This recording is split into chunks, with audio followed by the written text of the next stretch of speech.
નમસ્કાર. અત્યારે ચૂંટણી નજીક આવે છે અને ચૂંટણી જ્યારે નજીક આવતી હોય ત્યારે રાજકીય ઉથલપાથલો ખૂબ થતી હોય. આજ સવારથી જ ભારતીય જનતા પાર્ટી ઉપર ચર્ચાઓ થઈ રહી છે, કારણ કે ભાજપના બે ઉમેદવારો ઇનકાર કર્યો છે કે અમારે ચૂંટણી નથી લડવી, અમારી ઈચ્છા નથી ચૂંટણી લડવાથી.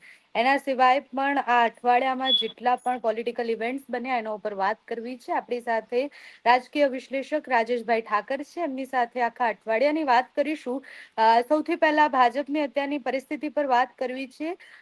રાજેશભાઈ, સૌથી પહેલા અત્યારની જે પરિસ્થિતિ સર્જાઈ છે, ઉમેદવારો અચાનકથી ના પાડી રહ્યા છે કે એમને ચૂંટણી નથી લડવી. જે ઉમેદવારો પહેલા એવું કહેતા હતા કે અમે 10 લાખના લીડથી ચૂંટણી લડીશું, તો આ પરિસ્થિતિમાં તમે ભાજપને ક્યાં જુઓ છો કે ભવિષ્યમાં હજુ પણ ઉમેદવારો બીજા એવા છે કે જે ના પાડી શકે? જો આપણે હંમેશા કોંગ્રેસના કકળાટ ઉપર ચર્ચા કરવા એક તો ટેવાઈ ગયા છે. એમાં પહેલી વખત એવું થયું છે કે ભાજપના ભડકા ઉપર ચર્ચાઓ શરૂ થઈ છે. જે ભારતીય જનતા પાર્ટી કે જેની ટિકિટ મેળવવી એટલે એ વિજયનો પરવાનો ગણાય અને એના માટે બહુ જ બધી એમ કે લોકોએ જૂતા ઘસી નાખવા પડે એવું કહેવાતું હોય, ત્યાં ટિકિટ મળેલી ટિકિટ પાછી આપવી પડે. હવે વ્યક્તિગત ધોરણે નિર્ણય લેવાય છે કે પછી પાર્ટી જે છે એ સંગઠનના દબાણના કારણે નિર્ણય લેવડાવે છે, એ આખો ભારતીય જનતા પાર્ટીનો આંતરિક વિષય છે. પણ બે ઉમેદવારો, એમાંય લોકસભાની ચૂંટણીના ઉમેદવારો કે જેનું નિર્ણય એ આપણે સમજીએ છીએ કે ગુજરાતની સેન્સ તો હોય જ, પણ ઉપર જે છે એ કોણ નક્કી કરતું હોય છે, અને એમના એટલે અમિતભાઈ અને નરેન્દ્ર મોદીની મોહર વાગેલો મેન્ડેટ એ કોઈ વ્યક્તિ પાછો આપે છે. ભારતીય જનતા પાર્ટી માટે હું એવું સમજુ છું કે ઘાસના પૂળામાં તણખલા સમાન છે. પહેલી વખત એવું બન્યું છે કે કોઈ એક નિર્ણય ઉપરથી લેવાયો હોય અને એ નિર્ણય સંગઠનના પ્રશ્નોના કારણે કાં તો સંગઠન એક વાત લઈ અને બહાર નીકળ્યું અને એના કારણે પાર્ટીએ બદલવો પડ્યો હોય. અને જ્યારે આ એક ઘટના બને કે વડોદરાની અંદરથી રંજનબેન ભટ્ટની ટિકિટ પછી જ્યોતિ પંડ્યાનો જે છે વિદ્રોહ, એના પછી કેતન ઇનામદારનું રાજીનામાનું આખો ડ્રામા આખા દિવસનો, એ પછી સાબરકાંઠામાં જાતિગત સમીકરણોને બદલતું એક સોશિયલ મીડિયાનો પ્રચાર કે ભાઈ જે ઉમેદવાર છે ઠાકોર કોમ્યુનિટીના છે જ નહીં, અને એના પછી ત્યાંથી પણ આવો એક સોશિયલ મીડિયાની અંદર કે ભાઈ મારે ચૂંટણી નથી લડવું. આણંદના ઉમેદવાર વિશે વાતચીત ચાલી રહી છે કે અમને દિલ્હીના તેડા આવે છે. એટલે આ બધું બતાવે છે કે ભારતીય જનતા પાર્ટીની અંદર હવે બધું જે છે સમૂહ સૂત્રું નથી. અને ત્યાં સુધી એક વાત પહોંચી છે કે ઉપરથી લેવાયેલા નિર્ણયમાં આંતરિક વિરોધ, ભલે બહાર બહુ સપાટી ઉપર આપણને દ્રશ્યો સ્ક્રીન ઉપર જોવા ના મળતા હોય, પણ આંતરિક જે વિરોધ છે એટલી હદે વકર્યો છે કે ઉપરથી એ નિર્ણયોને બદલવાની જરૂર પડે છે. હું આજે આંતરિક વિદ્રોહ ભારતીય જનતા પાર્ટીનો છે હું નથી સમજતો કે સીટો ઉપર હારજીતના પરિણામ ઉપર કોઈ બહુ મોટી અસર કરે, કારણ કે વડોદરાની સ્થિતિ આપણે જાણીએ છીએ. પણ સંગઠનના લેવલ ઉપર એક એવો આંતરિક અસંતોષ, એક અજંપાનો સરવાળો થઈ રહ્યો છે, જે સરવાળો હવે હાઈકમાન્ડને પ્રેશરાઇઝ કરી રહ્યો છે અને ત્યાં સુધી પ્રેશરાઇઝ કરી રહ્યો છે કે એમના નિર્ણયો જે છે એ નિર્ણયોને સંગઠનના દબાણમાં બદલવા માટે મજબૂર કરી રહ્યો છે. આ બહુ મોટું red signal Bharatiya Janata party માટે છે. અચ્છા, આ બધી પરિસ્થિતિ ભાજપમાં સર્જાવાનું શું કારણ? કારણ કે પહેલા બી આંતરિક વિખવાદ તો હતો, ઘણા બધા નેતાઓને કાર્યકર્તાઓને તકલીફ હતી ઉમેદવારોથી કે પછી પોતાના નેતાઓથી, પછી પત્રિકા કાંડ થયો હોય કે કંઈ પણ થયું હોય, પણ હવે આ એકદમ બારે આવે છે, મીડિયા સમક્ષ આવે છે આ બધા વિરોધો. જો એક સ્પ્રિંગનો નિયમ છે કે એને તમે જેટલી દબાવો એટલી જ વધારે જોરથી એ સ્પ્રિંગ જે છે એ રિવર્સ બેક તમને કરે. આ બધી જ વાતો જે છે ભારતીય જનતા પાર્ટીમાં ઘણા સમયથી આપણે સાંભળતા હતા કે ભાઈ જે એના જૂના કાર્યકર્તાઓ છે, જે સમર્પિત લોકો છે, એમને સાઈડ લાઈન કરવામાં આવે છે. અને કોંગ્રેસીકરણ ભારતીય જનતા પાર્ટીનું જે ગતિથી કરવામાં આવ્યું છે, થતું હતું એ તો આપણે જાણીએ છીએ કે ભાઈ રાજ્યસભાની ચૂંટણી જીતવી હોય તો એના ગણિત માંડવા માટે માથાઓ જે છે તમારી પાસે ભેગા કરવા પડે ને એના માટે જે રણનીતિ એ કરે ને એના ધારાસભ્યોને તોડી લાવે, સમજી શકાય. વિધાનસભાની ચૂંટણી, લોકસભાની ચૂંટણી વખતે ઠીક છે, પણ આખો એક ભરતી પ્રક્રિયા જે 24/7 ચાલુ કરીને જે ગતિથી જે આવે એને લઈ લો, એમાં રણનીતિ જેવું દેખાતું નથી. અને જે ભારતીય જનતા પાર્ટીની ગુજરાતમાં સ્થિતિ છે, જિલ્લા પંચાયત, તાલુકા પંચાયત, નગરપાલિકા, ગ્રામ પંચાયત અને રાજ્ય સરકાર, એમાં એટલો મોટો મેન્ડેટ એમની પાસે છે કે હવે આ કરવા પાછળનું કારણ શું છે, આ સવાલ ભારતીય જનતા પાર્ટીના કાર્યકર્તાઓ પોતાની જાતને બી પૂછવા માંડ્યા અને પછી હવે બહાર પણ પૂછવા માંડ્યા. અને આની શરૂઆત આપણે જોઈએ તો જ્યોતિબેન પંડ્યા તો નિમિત્ત છે, પણ આની શરૂઆત ક્યાંક ને ક્યાંક નીતિનભાઈએ કરી. પહેલું જે લિસ્ટ બહાર આવ્યું 195 સીટનું, અને એમાં નીતિનભાઈ જે છે એ અમિત શાહ અને CR પાટીલ બંનેના સિનિયર છે, પુરુષોત્તમ રૂપાલાના સમકક્ષ નેતા ગણાય. એટલે એમને એવું લાગ્યું કે આ 5 ટિકિટ જે જાહેર થઈ એની સાથે જ મારું નામ આવવું જોઈએ. એમની અપેક્ષા ત્યાં સુધી હતી કે પહેલી વખત જયારે હું લોકસભા માટે પ્રસ્તાવ મારા નામનો થતો હોય ત્યારે પાર્ટી એવું કરવું જોઈએ કે મહેસાણાની અંદરથી બીજા નામો ઓટોમેટિક વિડ્રોલ થઈ જાય અને એક જ નામ ઉપર જાય તો એમનું સન્માન સચવાય. એ તો ના થયું, પણ એમની સાથે 32 જણાને બીજાને મેદાનમાં ઉતારવામાં આવે. પહેલું જે લિસ્ટ આવે છે એ લિસ્ટમાં એમનું નામ નથી આવતું, એટલે એમને એવો અહેસાસ થયો કે આ 32 જણાની જોડે હજી પણ મારે જો સ્પર્ધા કરવાની હોય, આટલા વર્ષો ભારતીય જનતા પાર્ટીને આપ્યા પછી, આટલી બધી સરકારોમાં નંબર 2 રહ્યા પછી, આટલા મોટા સિનિયર નેતા જે પ્રથમ હરોળના નેતા કહેવાય એ કહેવાયા પછી તો એમને એવું લાગ્યું કે આ અપમાનજનક સ્થિતિ છે ને ત્યાં એમણે એમનું નામ પાછું ખેંચ્યું. એક મેસેજિંગ હતો. રાજનીતિની અંદર એવું નથી કે જ્યોતિબેન પંડ્યાને જેમ બધું બોલવું જ પડે. ઘણી બધી વાત એવી હોય છે કે જે ના બોલ્યા વગર પણ લોકો સુધી એ પહોંચાડે, અને એ મેસેજિંગ જે છે પાર્ટીની અંદર ગયો. અને વડોદરાની સ્થિતિ અત્યારે બગડી છે એવું નથી. આપણે આ પત્રિકા કાંડની પાછળ પણ વડોદરાનું રાજકારણ હતું એ આપણે જાણીએ છીએ. એટલે ત્યાં આગળ એક બળવો હતો જ, અને એવી સ્થિતિ હતી કે જ્યોતિબેન પંડ્યાએ પોતે જ કીધું કે હું પોલિટિકલ સુસાઇડ કરવા જઈ રહ્યો છું. એટલે કે માણસ જયારે એવું નક્કી કરી લે કે હવે આ પાર્ટીની અંદર મારી અપેક્ષા પ્રમાણે મને કશું જ નથી મળવાનું, ત્યારે જે છે એ કૂદકો મારી દે. અને જ્યોતિબેન પંડ્યાએ કૂદકો માર્યા પછી મોટા નેતાઓ બહાર ના આવ્યા, પણ નાના નાના જે કાર્યકર્તાઓ હોય એ કાર્યકર્તાઓના સમૂહ દ્વારા એક આખું અભિયાન ચલાવ્યું. એમાં કોંગ્રેસે બી કેટલું આંતરિક રાજકારણમાં ભાગ લીધો ભારતીય જનતા પાર્ટીના, ને એ તો થાય જ. જયારે તમે કોંગ્રેસને નબળી કરતા હોય ત્યારે તમારો સમય આવે ત્યારે કોંગ્રેસ જે છે એ પણ એનું રાજનીતિ રમે. એટલે આ બધી જ જે વાતો છે એનો અહીંયા સરવાળો થયો છે કે ભાજપનો કાર્યકર જયારે પત્રિકાના માધ્યમથી પોતાના માટે પોતાની જ પાર્ટીમાં આરક્ષણ માંગતો હોય તો ભાઈ આટલી સીટો તો કમસે કમ અમારા માટે અનામત રાખો. આનાથી મોટી પીડા, આનાથી મોટી વેદના શું હોઈ શકે? અને એટલે અત્યારે મને છે ને એ રાજપા ભાજપા વાળો સમય યાદ આવે. આ જ રીતે રૂની દુકાન લઈને તમે બેઠા છો, સંગઠન પાર્ટીનું સંગઠન ચલાવવું એટલે રૂની દુકાન ચલાવવા જેવું છે. એમાં કોઈ મોટા પેટ્રોલના ટેન્કર લઈને આગ ના લગાડવી પડે, એક નાની ચિનગારી જે છે એને ભસ્મીભૂત કરી નાખે. એટલે અસંતોષ જે લોકોને વધતો જાય અને એનો સમૂહ જયારે વધી જાય અને એમ દેખાય કે હવે તો બહારથી આવેલા લોકો તૈયાર બાણે જમી લે છે અને આપણી થાળીમાં 30 વર્ષ પછી પણ કશું જ નથી આવતું, ત્યારે આ બધા લોકોની તાકાત છે જે ધીરે ધીરે ભેગી થવા માંડે છે. અને પછી કે કરો યા મરો એની સ્થિતિ આવે. અને કરો યા મરોની સ્થિતિ અત્યારે ભારતીય જનતા પાર્ટીમાં પ્રાથમિક દ્રષ્ટિએ, આનાથી કઈ બહુ મોટો વિદ્રોહ થઈ ગયો છે પાર્ટીના હાઈકમાન્ડની સામે, જે છે બહુ મોટું બ્યુગલ ફૂંકાઈ ગયું છે એવું ક્રાંતિ થાય છે એવું નથી સમજતો. પણ આ નાની ઘટનાઓ ક્યાંક બળ આપે, અસંતોષ વ્યક્ત કરનારા લોકોમાં કોન્ફિડન્સ પેદા કરે કે ભાઈ ના, બોલવાથી કંઈક થાય છે. અને એ કોન્ફિડન્સ જયારે સંગઠનમાં નીચેના લેવલે પેદા થાય ત્યારે પાર્ટીના માટે મુશ્કેલી ઊભી કરતું હોય છે. અચ્છા, આને પ્રેશર ટેકનિક પણ કહી શકાય, જેમ રંજનબેને કહ્યું કે મારી ઈચ્છા નથી એવું વ્યક્ત કર્યું છે. એના સિવાય ભીખાજીએ બી કહ્યું કે ઈચ્છા નથી. કેતન ઇનામદારે તો રાતે 2 વાગે એમને આત્મજ્ઞાન થયું કે ભાઈ મારે રાજીનામું આપી દેવું જોઈએ. બપોર થતા એમનો પાછો જે અંતરાત્મા હતો એ સુઈ પણ ગયો. તો આ લોકોને હજુ કંઈક મેળવવાની ઈચ્છાને કારણે આ પ્રેશર પોલિટિક્સ હોઈ શકે. જો પાલ મેં એક આર્ટિકલ બી લખ્યો હતો, આ રાજકારણીનો આત્માની ઉપર એટલું બધું નિયંત્રણ હોય છે કે એ લોકો જયારે ઈચ્છે ત્યારે આત્માને જગાડી શકે, જયારે ઈચ્છે ત્યારે આત્માને સુવાડી શકે. એટલે આત્માનો રાજનીતિક ઉપયોગ કરતા આ લોકોને બહુ સારું આવડતું હોય છે. અને પ્રેશર ટેકનિક તો રાજનીતિનું સૌથી મોટું હથિયાર છે. જે અને ટાઈમિંગ, બીજો વસ્તુ ટાઈમિંગ છે. આ બંને જે છે એ પોલિટિક્સની અંદર બહુ મોટું હથિયાર રહે છે. પણ રંજનબેને જે નિર્ણય કર્યો છે એ નિર્ણય હું માનું છું કે એમનો એકદમ ઉઠીને સવારે ભગવાન સામે પૂજા કરતા કરતા એમનો અંતરાત્મા જાગ્યો હોય એ માનવાને બહુ કારણ એટલા માટે નથી કે ભારતીય જનતા પાર્ટીમાં પાણી પીવું હોય તો પણ હાઈકમાન્ડને પૂછવું પડે છે. એ પ્રકારની શિસ્ત છે. હવે એને શિસ્ત કહો કે ઘણા લોકો એને એન્ટી ડેમોક્રેટિક એટમોસ્ફિયર કહેતા હોય છે, પણ આવી એક શિસ્ત છે. એટલે એમને ક્યાંકથી સૂચન આપવામાં આવ્યું કે ભાઈ પાર્ટી આ નિર્ણય લે પહેલા તમે તમારી જાતે, એટલે તમારી સ્થિતિ થોડી સન્માનજનક રહે એવું તમે કરો. એટલા માટે એમણે આ વાત જે છે કરી છે.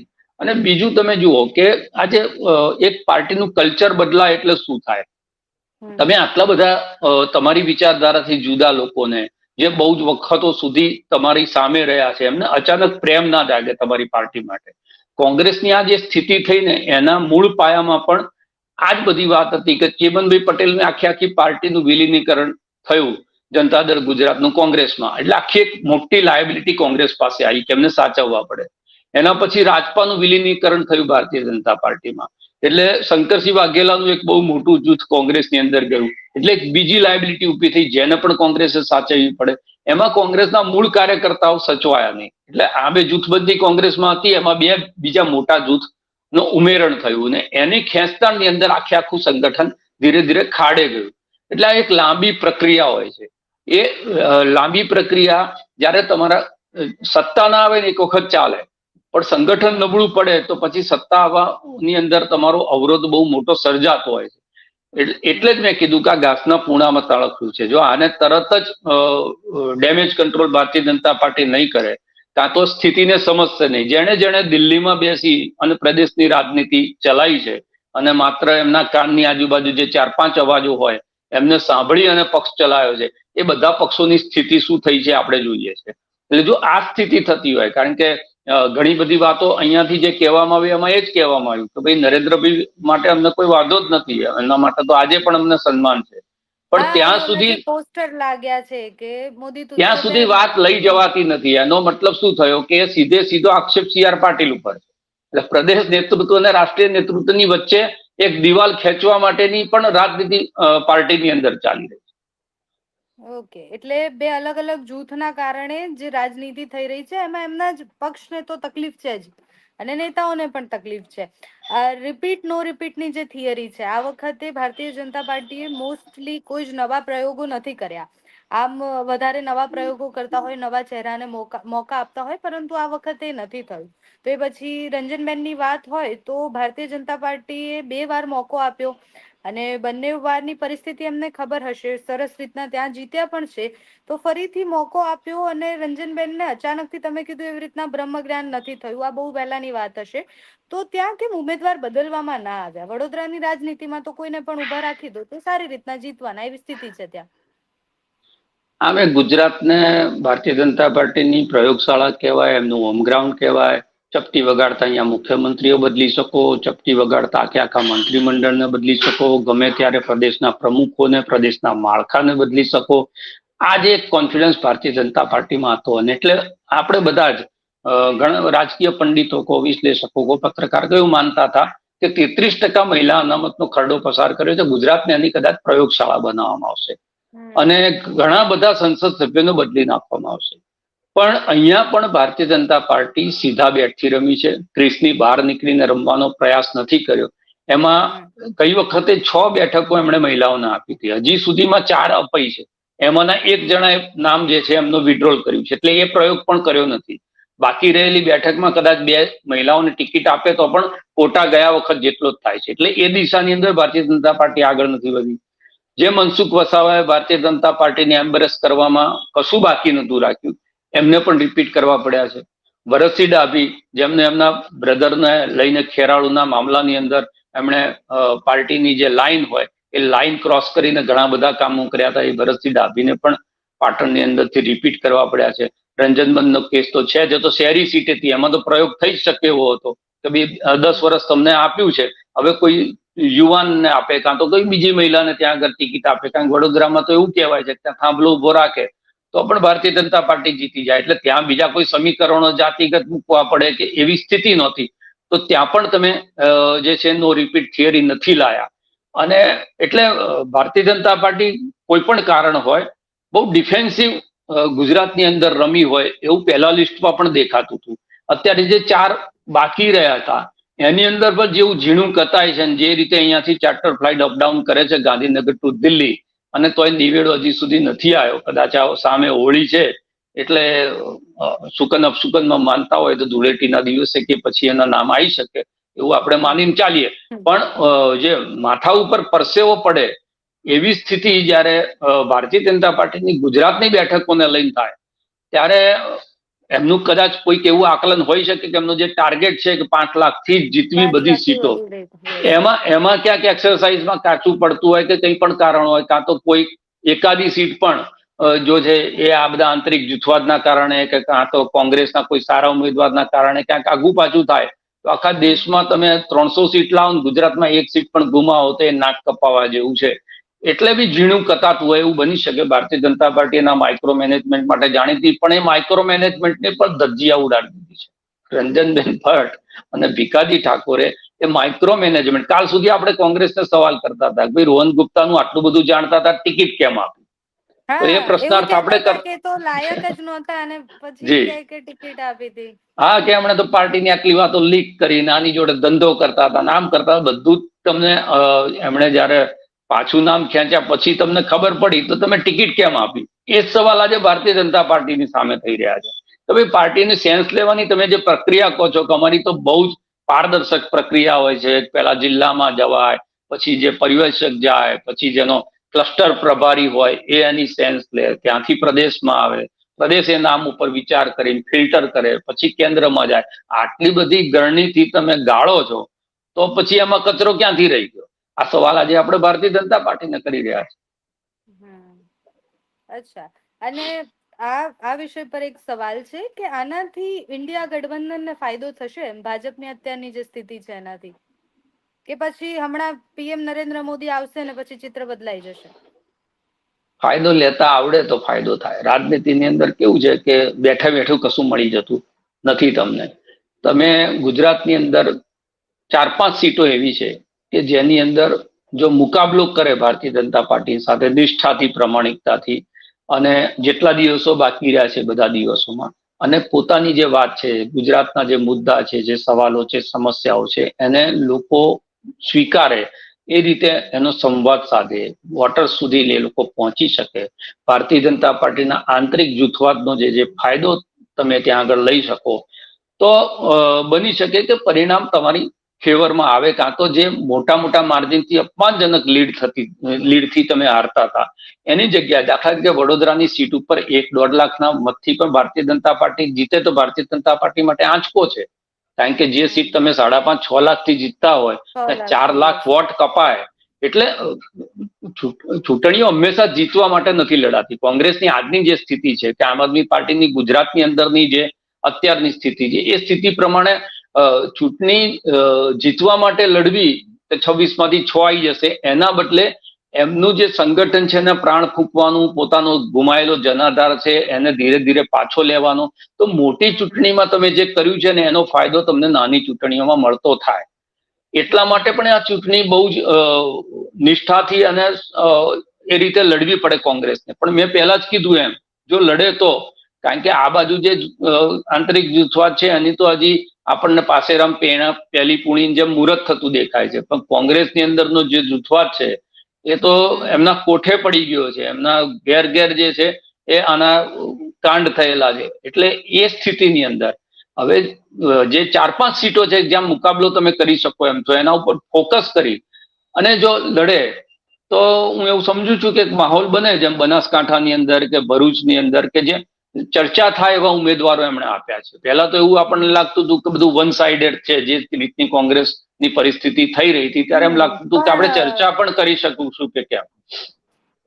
એટલે કોંગ્રેસ પણ આ વખતે એવું ટ્રાય તો કરી રહી છે કે ઉમેદવારોની પસંદગી ને બધું છે, દિગ્ગજ નેતાઓ લડવાની ના પાડે છે પણ છતાં પણ પ્રયત્ન કરી રહી છે કે સારી રીતે, છતાં અમિત ચાવડા, તુષાર ચૌધરીને ઉતાર્યા છે, સુખરામ રાઠવાને ઉતાર્યા છે, ટક્કર આપી શકે એવી લડત થાય. દેશની રાજનીતિ પર વાત કરીએ. અરવિંદ કેજરીવાલની 21 તારીખે ધરપકડ થઈ. લોકસભાની ચૂંટણી નજીક આવતી હોય અને એ બધાની વચ્ચે કોઈ સીએમ ની ધરપકડ થાય છે, તો એને તમે કઈ રીતના જુઓ છો આખી પરિસ્થિતિને? પ્રિડિક્ટેબલ હતું કે જે રીતે અમને સમન્સ મળી રહ્યા હતા અને મનીષ સિસોદિયા અને સત્યેન્દ્ર જૈનને બધાને જે જામીન નહોતા મળતા ત્યાં, અને આ પીએમએલએ છે એની અંદર બેલ લેવી એ મુશ્કેલ વાત છે જ્યાં સુધી તમે ટ્રાયલમાં ના જાઓ ત્યારે. તો એ જ કેસમાં મની લોન્ડરિંગનો જ કેસ હતો, એટલે જે રીતે સમન્સ ઉપરા ઉપરી એમના આપવામાં આવી રહ્યા હતા એના ઉપરથી ખબર હતી કે આજ નહીં તો કાલે એમને જેલમાં જવું પડશે, અને કેજરીવાલ પણ જાણતા હશે. કેજરીવાલની મોડસ ઓપરેન્ડી જે છે રાજનીતિની, એને આપણે સમજીએ તો ઘણી વખત એમને વિક્ટિમ કાર્ડ ફળતા હોય છે. એટલે કદાચ એમણે જે સમજ ઠુકરાયા છે એ એમને પણ ખબર હોય કે હું આજનું મોત કાલ ઉપર ખેલી રહ્યો છું, પણ જો જે હું આત્મહત્યા કરું એના બદલે મારી હત્યા થાય એવી જો સ્થિતિ ઊભી થાય તો એ સ્થિતિનો રાજનીતિક લાભ અમે લઈ શકીએ. અને આમ આદમી પાર્ટી એક આંદોલનમાંથી ઊભી થયેલી પાર્ટી છે, એ એક્ટિવિસ્ટ લોકોથી ઊભી થયેલી પાર્ટી છે, એટલે એમને મુદ્દાને કેવી રીતે પ્રજાની સાથે જોડી અને ઇમોશનલ કરવું એ કોંગ્રેસ કરતા વધારે સારી રીતે આવડે. બીજી વાત એ છે કે જો ઈડી જે છે એ આની અંદર એમને જે 100 કરોડના મામલાની વાત છે, આપણે પણ જાણીએ છીએ કે આ પહેલા પણ ઈડીએ બહુ બધા નેતાઓ ઉપર કેસ કર્યા છે, બહુ બધા નેતાઓને આવી રીતે ઉઠાઈને લઈ પણ ગયા છે, પણ એમનો જે સક્સેસ રેટ છે એ 0.05% છે. એટલે આમ આદમી પાર્ટી શું કરશે કે એ જે કાયમ સંસ્થાઓ ઉપરના પ્રશ્નાર્થ ઉભા કરે છે કે ભાઈ આ બધા ચૂંટણી આવે એટલે સક્રિય થઈ જાય છે, લોકતંત્રની હત્યા થાય છે, એ રીતે એને લઈને જશે. ભારતીય જનતા પાર્ટી જે છે એને એ રીતે લઈને જશે કે આ તો ઇન્ડિયા અગેન્સ્ટ કરપ્શનમાંથી ઉભા થયેલા લોકો હતા, આ તો દેશની રાજનીતિ બદલવા માટે આવેલા લોકો હતા, આ લોકો તો રાજનીતિની અંદર સાદગીની વાતો કરતા હતા, આ બધા હવે ભ્રષ્ટાચારની અંદર લિપ્ત થયા છે. અને બીજું સૌથી મોટું નેરેટિવ ઊભું કરવાની ભારતીય જનતા પાર્ટી અત્યારે જે કોશિશ કરી રહી છે એ છે કે જે કોંગ્રેસના શાસનની સામે ભ્રષ્ટાચારનો મુદ્દો લઈ અને આ લોકો રાજનીતિની અંદર પ્રવેશ કર્યા, અત્યારે તમે જુઓ કે કોંગ્રેસ અને આમ આદમી પાર્ટી બંને ખભેથી ખભે મિલાવીને એકબીજાની સાથે છે. એટલે આ બેનું ચરિત્ર જુદું નથી. એટલે એમણે શું કર્યું કે લોકો જેમ કહેતા હતા કે ભારતીય જનતા પાર્ટી નાનો ચોર હશે તો કોંગ્રેસ મોટો ચોર છે, એટલે અમે નાના ચોરને પસંદ કરીએ છીએ. એ ચોરની જે બે જોડી હતી એની અંદર ભારતીય જનતા પાર્ટીએ ત્રિપુટી કરી નાખી કે ભાઈ અમારા બેનું તો હતું જે લોકો કહેતા હતા, પણ આ અમારાથી જુદા નથી. જે એક જુદી રાજનીતિ લઈને લોકો આવ્યા હતા, એક જુદું કલ્ચર લઈને લોકો આવ્યા હતા, અને લોકો એવું સમજતા હતા જે કંટાળેલા લોકો ભાજપથી કોંગ્રેસ કહેવાય ને એમના માટેનો વિકલ્પ આમ આદમી પાર્ટી હતો. એ દરવાજો આ ધરપકડ કરી અને ભારતીય જનતા પાર્ટીએ બંધ કરીને એક નવું પોલિટિકલ નેરેટિવ જે છે એ ઊભું કરવાની કોશિશ કરી છે કે પોલિટિકલ રીતે આ પણ કરેક્ટ નથી જેમ કોંગ્રેસ કરેક્ટ નથી. એમ હવે આનો દિલ્હીની અંદર, ગુજરાતમાં આમ આદમી પાર્ટીની રાજનીતિ હમણાં થોડાક સમય પહેલા શરૂ થઈ, 12% આસપાસના એમના વોટ છે, 40-42 લાખ વોટ લઈ ગયા છે. પણ ભરૂચમાં તમે જુઓ તો કેજરીવાલ કરતા ચૈતર વસાવાએ પોતાના નામે વોટ લેવાના છે. ત્યાં કેજરીવાલ આવે કે ના આવે એનાથી ચૈતર વસાવાને બહુ ફરક ના પડે. હા, ગુજરાતની અંદર એક માહોલ ઉભો કરે, એમની 2 સીટ ઉપર જ એમનો જે એ ઇન્ટરેસ્ટ છે. કોંગ્રેસને કેજરીવાલની કેટલી જરૂર ગુજરાતમાં છે એ આપણે જાણીએ, એટલે ગુજરાતના પરિપ્રેક્ષમાં ફરક ના પડે. પણ દિલ્હીની અંદર આ જે થયા પછી એની સિમ્પથી કેજરીવાલની પાસે જાય છે, કારણ કે આમાં એક બીજું પણ રાજકીય સમજ મારી એવું કહે છે કે દિલ્હી નો નેચર જે છે એ નાની ચૂંટણી મોટી ચૂંટણીમાં અલગ અલગ રીતે બિહેવ કરે છે. વિધાનસભામાં કેજરીવાલ શ્રેષ્ઠ અમારા માટે 8 જોઈએ એમ કરીને લોકો વોટ કરે છે, અને દેશમાં કે વડાપ્રધાન કેજરીવાલ થઈ નથી શકવાના, ત્યાં બેટર ઓપ્શન કોણ તો નરેન્દ્ર મોદી, એટલે ત્યાં વોટ કરે છે. હવે જો પબ્લિકની અંદર એ વાત ઠસાવવામાં આમ આદમી પાર્ટી સફળ થાય કે તમારો જે લોકપ્રિય મુખ્યમંત્રી હતો, તમે વડાપ્રધાન તરીકે નરેન્દ્ર મોદીને પસંદ કરતા જ હતા, એ વોટર 2 જગ્યાએ વોટ કરતો હતો, એટલે એવું નતું કોઈ એક પાર્ટીનો ભક્ત હતો, એ બંને જગ્યાએ વોટ કરતો. એને એમ કહેશે કે તમે જે નીચેની તમારી પસંદગી હતી એ તમારી પાસેથી છીનવી લેવાની કોશિશ ભારતીય જનતા પાર્ટીએ પાછલા માર્ગે કરી છે.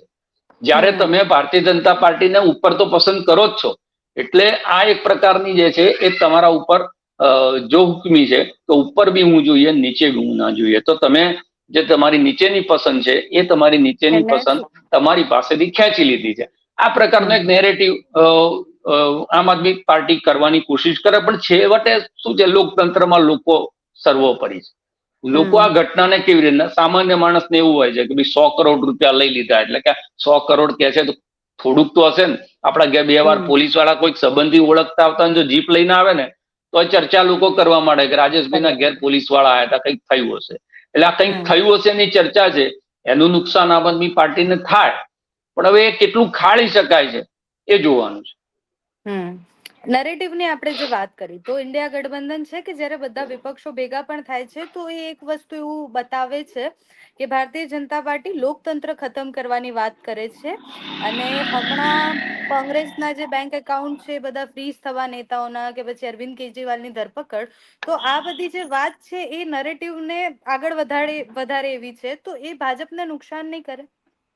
ચોક્કસ કરે. એટલે જ્યારે તમે કોઈ પણ વસ્તુનો અતિરેક કરો, અત્યારે લગભગ તમામ પ્રાદેશિક પક્ષના લોકો કે જે ભારતીય જનતા પાર્ટી સાથે નથી એમાં લગભગ બધા નેતાઓના ઘેર ડોરબેલ વાગી ચૂકી છે, ઈડીની ને ઇન્કમ ટેક્સની.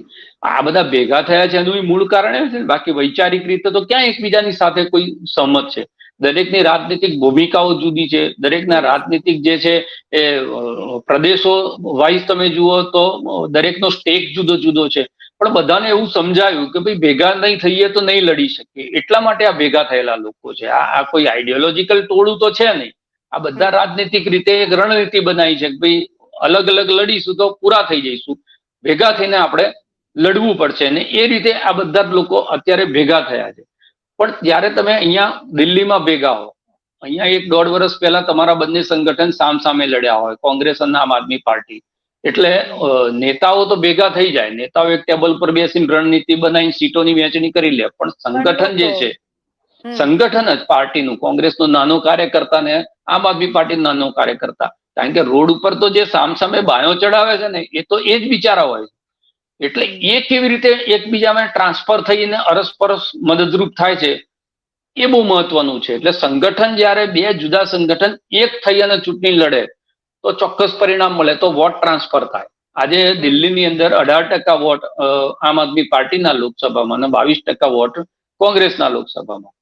આ 40%નો સરવાળો થાય તો જ ગઠબંધનનો ફાયદો છે. જો એ ના થાય તો એનો ફાયદો નથી. બેનાથી દાખલા તરીકે દિલ્હીમાં આમ આદમી પાર્ટી કેજરીવાલની ધરપકડ પછી કમજોર થાય, 18%નો શેર 12% થાય, 6%નો માર પડવાનો છે ઇન્ડિયા ગઠબંધનને પડવાનો. એટલે જ્યારે તમે બે જણા ભેગા થાવ છો તો એટલા જ માટે થાવ છો કે વોટો જે છે એ વેચાય નહીં, અને વેચાયેલા વોટો એક જગ્યાએ કોન્સોલિડેટ થાય, અને એના કારણે જે ગઈ વખત પરિણામ નહોતું મળ્યું એ પરિણામ તમે મેળવી શકો. આના જ માટે ગઠબંધન થતા હોય છે ને. પણ જો એમાં કોઈ પણ એક પાર્ટનર એમાં કાચો પડે તો એની અસર જે છે ગઠબંધન ઉપર થવાની છે. એટલે હવે કેવી રીતે વર્ક કરે છે, બીજું એક આ નેરેટિવ પણ લોકો સુધી પહોંચે છે કે ભાઈ બધા બધું બરોબર કે આના ઘરે ગયા, સંજય રાઉતના ત્યાં થાય, ફલાણા ગયા, મમતા બેનર્જીના ભત્રીજાને ત્યાં ગયા, પણ પછી શું? આ પછી શું વાળો પ્રશ્ન છે. ચૂંટણી પતી ગયા પછી તમે જોજો કે આ બધું પાછું શાંત પણ પડ્યા. ડીકે શિવકુમારના ત્યાં જે અહીંથી ધારાસભ્યો લઈ ગયા હતા ત્યારે કરોડો રૂપિયા આપણને સ્ક્રીન ઉપર બતાવ્યા હતા ઇન્કમ ટેક્સ. પછી ડીકે શિવકુમારનું શું થયું? એ બધા ચૂંટણીએ લડ્યા ને અત્યારે મંત્રીએ થઈ ગયા. સંજય રાઉતને લઈ ગયા હતા, હવે પાછા ફરી ગયા અને પાછા રાજકીયમાં સક્રિય થઈ ગયા. એટલે જ્યાં સુધી તમે સાબિત નથી કરી શકતા ત્યાં સુધી એ નેરેટિવ મજબૂત થાય છે.